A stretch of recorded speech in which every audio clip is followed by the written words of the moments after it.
لیکن آپ غور فرمائیں کہ کتنے سنگ دل اور پتھر دل یہ لوگ تھے. ایک نبی تبلیغ کر رہا ہے اور تبلیغ کا انداز قرآن بیان کرتا ہے. انی دعوت قومی لیلا و نہارا. حضرت نوح علیہ السلام جب کشتی کو تیار فرما رہے تھے تو جو بھی کفار گزرتے وہ مذاق کرتے کہ آپ اتنی بڑی کشتی کیوں بنا رہے ہیں.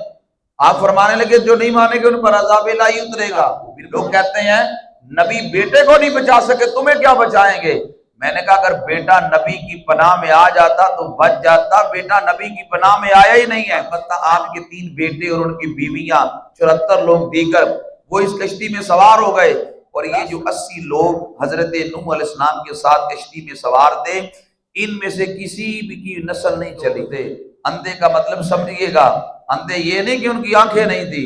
اندھے کا مطلب یہ ہے کہ وہ ظاہری آنکھیں تو رکھتے تھے لیکن دل کے اندھے ہو چکے تھے. اللہ جل شانہ نے ارشاد فرمایا والبلد الطیب یخرج نباتہ باذن ربہ. پاکیزہ زمین سے سبزہ اچھا نکلتا ہے اللہ کے حکم سے. والذی خبث لا یخرج الا نکدا. اور جو خراب زمین ہے اس سے سبزہ تھوڑا تھوڑا نکلتا ہے. کذالک نصرف الآیات لقوم یشکرون. ہم شکر کرنے والی قوم کے لیے آیتیں پھیر پھیر کے بیان کرتے ہیں. لقد ارسلنا نوحا الی قومہ. اور ہم نے حضرت نوح علیہ السلام کو ان کی قوم کی جانب بھیجا. فقال آپ نے فرمایا یا قومی اے میری قوم اعبدوا اللہ اللہ کی عبادت کرو. ما لکم من الہ غیرہ اللہ کے سوا تمہارا کوئی معبود نہیں. انی اخاف علیکم عذاب یوم عظیم. فرمایا اگر تم ایمان نہیں لاتے تو مجھے تم پر بڑے دن کے عذاب کا خوف ہے کہ قیامت کے دن تمہیں عذاب پہنچے گا, لہذا مجھ پر ایمان لے کے آؤ. قال الملأ من قومہ. تو قوم کے سردار بولے انا لنراک فی ضلال مبین. ہم آپ کو کھلی گمراہی میں دیکھتے ہیں معاذ اللہ. اب دیکھیں انبیاء علیہ السلام کی زیادہ تر مخالفت مالداروں لوگوں نے کی جو مالدار تھے. قارون نے حضرت موسیٰ علیہ السلام کی مخالفت کی چونکہ وہ مالدار تھا. ابو جہل نے نبی پاک صلی اللہ علیہ وسلم کی مخالفت کی چونکہ وہ مالدار تھا. جتنے بھی مالدار تھے انہوں نے پہلے انبیاء علیہ السلام کی نافرمانی کی اور غریبوں نے سب سے پہلے دین کو سینے سے لگایا ہے. تو اس لیے نبی علیہ السلام نے دعا میں مانگی کہ یا اللہ مجھے غریبوں میں زندہ رکھ, مجھے غریبی میں موت دے, یا اللہ میرا حشر بھی غریبوں میں فرمانا. قال یا قومی. تو حضرت نوح بولے اے میری قوم لیس بی ضلالہ میرے اندر کوئی گمراہی کی بات نہیں. وَلَكِنِّي رَسُولٌ مِّن رَّبِّ الْعَالَمِينَ. میں تمام جہانوں کے رب کی طرف سے تو رسول ہوں. میں تو اللہ کا پیغام تم تک پہنچانے آیا ہوں. اللہ نے مجھے اپنا رسول بنا کے بھیجا ہے. أُبَلِّغُكُمْ رِسَالَاتِ رَبِّي. اپنے رب کی رسالتیں میں تم تک پہنچاتا ہوں. وَأَنصَحُ لَكُمْ. تمہیں نصیحتیں کرتا ہوں. وَأَعْلَمُ مِنَ اللَّهِ مَا لَا تَعْلَمُونَ. جو میں جانتا ہوں تم نہیں جانتے, لہذا ایمان لے کے آؤ. اَوَ عَجِبْتُمْ. کیا تمہیں یہ تعجب ہوا اس بات پہ ان جاءکم ذکر من ربکم علی رجل منکم کہ اللہ تعالیٰ نے وہی تمہیں میں سے ایک مرد پر نازل کی. یعنی میں تمہیں میں پیدا ہوا اور تمہیں میں بڑا اور اللہ نے مجھے نبوت اور رسالت عطا فرمائی. کیا تمہیں اس پہ تعجب ہے؟ آپ دیکھیں اللہ جب دین لیتا ہے نا تو حماقت اور بے وقوفی کی انتہا کو بندہ چھونے لگ جاتا ہے. یہی وہ قوم تھی جو پتھروں کی عبادت کرتی تھی, پتھروں کو خدا مانتی تھی. وجہ یہ ہے کہ اللہ تعالیٰ نے اس شرک کی وجہ سے حماقت اور بے وقوفی میں اس حد تک اضافہ کر دیا. جو قوم پتھروں کو خدا ماننے لگ پڑی وہ ایک مرد کو جو انہی میں سے ہو اس کو نبی ماننے کے لیے تیار نہیں ہے. پتھروں کو خدا مان گئے یہ لوگ لیکن نبی کو ماننے کے لیے یہ تیار نہیں تھی. یہ حماقت اور بے وقوفی کی انتہا تھی. تو حضرت نوح بولے اللہ نے تمہیں میں سے ایک بندے پر نبوت کو نازل کیا لِيُنذِرَكُمْ تاکہ وہ تمہیں ڈرائے, وَلِتَتَّقُوا اور تم ڈرو, وَلَعَلَّكُمْ تَرْحَمُونَ تاکہ تم پر رحم کیا جائے. لیکن حضرت نوح علیہ السلام نے 950 سال تبلیغ فرمائی. جب یہ قوم ماننے کے لیے تیار نہ تھی, آپ غور فرمائیے گا 950 سال حضرت نوح علیہ السلام نے تبلیغ فرمائی. 950 سالوں میں صرف 80 لوگوں نے کلمہ پڑھا، 40 مرد تھے اور 40 عورتیں تھیں۔ ان 80 میں 3 حضرت نوح علیہ السلام کے بیٹے تھے اور 3 ہی ان کی بیویاں تھیں، سام، حام اور یافس۔ یہ 3 حضرت نوح علیہ السلام کے بیٹے تھے، سام، حام اور یافس۔ 3 ان لوگوں نے کلمہ پڑھا اور 3 ان کی بیویاں تھیں۔ 74 لوگ وہ تھے جو ان کے علاوہ تھے۔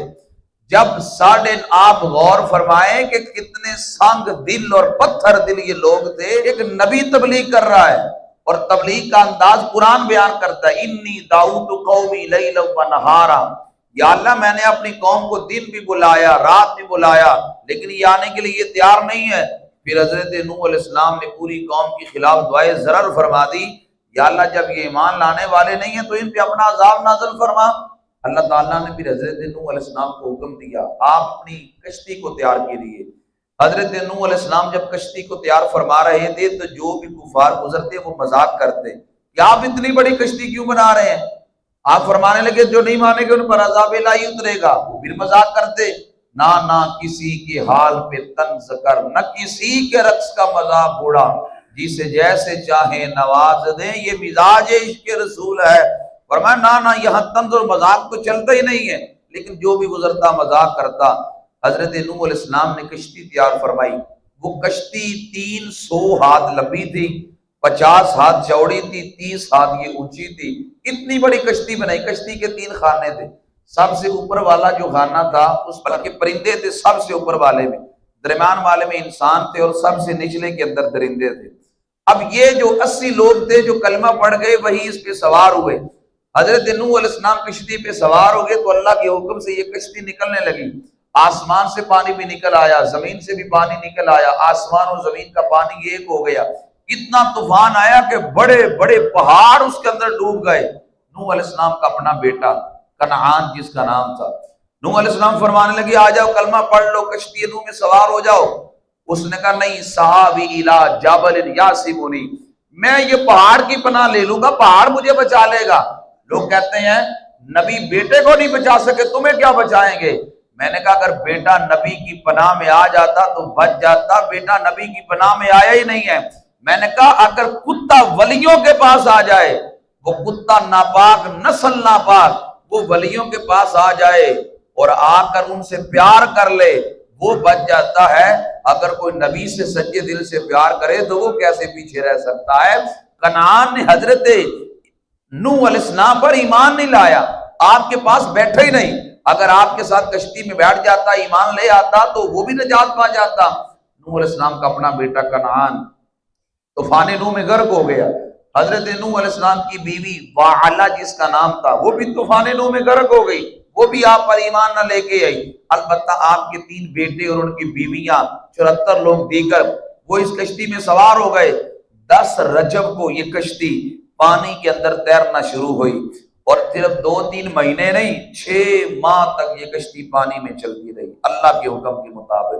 6 ماہ تک، یعنی 10 رجب کو عذاب کا سلسلہ شروع ہوا اور 10 رجب کو یہ پانی میں کشتی تیرنے لگی اور یہ 10 محرم تک پانی کے اندر ہی تیرتی رہی۔ 6 ماہ کے بعد جودی پہاڑ کے ساتھ یہ کشتی لگی۔ پھر حضرت نوح علیہ السلام تشریف لائے اور یہ جو 80 لوگ حضرت نوح علیہ السلام کے ساتھ کشتی میں سوار تھے، ان میں سے کسی بھی کی نسل نہیں چلی سوائے حضرت نوح علیہ السلام کی۔ یعنی یہ جو 80 افراد، باقی سارے تو غرق ہو گئے، یہ 80 لوگ جو بچے، ان 80 میں سے کسی کی نسل نہیں چلی۔ حضرت نوح علیہ السلام سے بھی آگے نسل چلی۔ اس لیے حضرت نوح علیہ السلام کو آدم ثانی کے نام سے بھی یاد کیا جاتا ہے کہ دوبارہ جب طوفان نوح کے بعد نسل چلی تو حضرت نوح علیہ السلام سے چلی، تو یوں حضرت نوح علیہ السلام کو آدم ثانی کے نام سے بھی یاد کیا جاتا ہے۔ تو اللہ فرماتا ہے فَكَذَّبُوهُ، انہوں نے حضرت نوح کو جھٹلایا، فَأَنْجَيْنَاهُ، ہم نے حضرت نوح کو نجات دی، وَالَّذِينَ مَعَهُ فِي الْفُلْكِ، اور کشتی میں جو حضرت نوح کے ساتھ سوار ہوئے ہم نے ان کو نجات دی، وَأَغْرَقْنَا الَّذِينَ كَذَّبُوا بِآيَاتِنَا، جنہوں نے ہماری آیتوں کو جھٹلایا ہم نے انہیں غرق کر دیا، إِنَّهُمْ كَانُوا قَوْمًا عَمِينَ، فرمایا یہ اندھے لوگ تھے۔ اندھے کا مطلب سمجھئے گا، اندھے یہ نہیں کہ ان کی آنکھیں نہیں تھی، اندھے کا مطلب یہ ہے کہ وہ ظاہری آنکھیں تو رکھتے تھے لیکن دل کے اندھے ہو چکے تھے۔ بندے کا جب دل اندھا ہو جائے پھر حق نظر نہیں آتا، بندے کا دل جب اندھا ہو جائے سارا کچھ دیکھنے کے باوجود بھی مخالفت پہ ہی اترتا ہے۔ کیا یہ حضرت نوح علیہ السلام کے معجزے نہیں دیکھتے تھے؟ کیا حضرت نوح علیہ السلام کی عظمت، طہارت، پاکیزگی، تقوی کے معترف نہیں تھے؟ ساری چیزیں دیکھنے کے باوجود حضرت نوح علیہ السلام کی مخالفت کی۔ اللہ کہتا ہے یہ اندھے لوگ تھے، اس لیے ہمارے علماء نے کہتا ہے یہ جو دل ہے نا، اس کو گناہوں سے بچاؤ، دل کو گندگی اور ناپاکی سے بچاؤ۔ اس لیے فرمایا یہ دل جب پاک ہوتا ہے نا تو پھر پاک کا ڈیرا یہاں پہ ہو جاتا ہے۔ پاک ہوئے تے پاک ملے، بن پاکوں پاک نہیں ملدا، سارے جسم دے دومن لالوں دولے ٹکڑا دل دا۔ ایک عورت ٹوکرے میں گوبر لیے کھڑی تھی کہ وہ گوبر تھاپتی تھی، ہر گزرنے والے کو کہتی تھی یہ میرے سر پہ رکھوا دو، یہ ٹوکرا میرے سر پہ رکھوا دو۔ لوگ کہتے ہیں نہیں اگر اس کو ہاتھ لگایا تو ہاتھ گندے ہو جائیں گے۔ جو بھی گزرتا عورت اسے کہتی، بڑھیا اسے کہتی یہ میرے سر پہ ٹوکرا رکھوا دو، تو لوگ کہتے ہیں نہیں ہاتھ گندے ہو جائیں گے۔ قریب سے حضرت میاں شیر محمد صاحب شرف پوری علیہ الرحمہ گزرے، عورت نے کہا جی سر پہ رکھوا دیں۔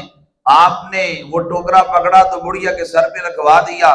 آپ نے جب دیکھا تو ہاتھ گندے ہو چکے تھے، تو حضرت میاں شیر محمد علیہ الرحمہ فرمانے لگے لوگوں اگر ہاتھ گندے ہیں تو کوئی بات نہیں، دعا کرو دل گندا نہ ہو۔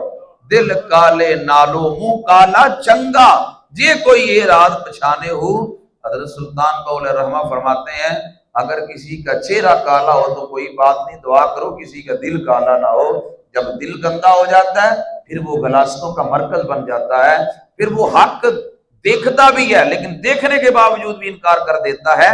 یہ ہے جس کے بارے میں اللہ فرماتے ہیں انہم کانوا قوما عمین، فرمایا یہ اندھی قوم ہے، سب کچھ دیکھنے کے باوجود بھی نہ مانی، طوفان نوح میں غرق ہو گئی۔ اللہ تعالیٰ نے ان 80 افراد کو اسلام کے ذریعے ہدایت عطا فرمائی اور وہ حضرت نوح علیہ السلام کے ساتھ سوار ہوئے۔ کتنے سنگ دل لوگ تھے کہ 950 سالوں کے اندر 80 لوگوں نے کلمہ پڑھا، لیکن میرے اور آپ کے لجپال نبی علیہ السلام نے 23 سال تبلیغ دین فرمائی، دنیا کا نقشہ بدل کے رکھ دیا۔ 1.25 لاکھ وہ صحابہ تھے جو حجۃ الوداع کے موقع پر سامنے موجود تھے۔ یہ ہے کہ اعجاز نظر وچ تیری جڑا آوے او وک جاوے، پیشانی تے چمک نورانی وچ نینا کجل سہاوے، خلق تیرے نے مولئی دنیا تے کوئی ورلئی جان بچاوے، آزم ایڈا سونا ماہی سانو کدرے نظر نہ آوے۔ میرے آقا صلی اللہ علیہ وسلم کی بارگاہ میں جو آیا پھر وہ آپ کا ہو گیا، ہر چیز اس نے پھر حضور علیہ السلام پہ قربان کر دی۔ تو البتہ آج بھی اگر کسی کو حق سمجھ آتا ہے وہ اللہ کا شکر ادا کرے۔ یا اللہ صدیوں بعد بھی کہ نبی پاک علیہ السلام کو ظاہری پردہ کیے 15 صدیاں گزرنے والی ہیں، آج بھی جو نبی علیہ السلام کے دین کی حق باتیں اگر مجھے سمجھ آ رہی ہیں، یا اللہ یہ تیرا فضل اور تیری رحمت ہے۔ صدیوں بعد بھی اگر کسی کو حق سمجھ نہیں آتا، سب کچھ دیکھنے کے باوجود بھی، تو یہ اس بندے کی بد نصیبی ہے۔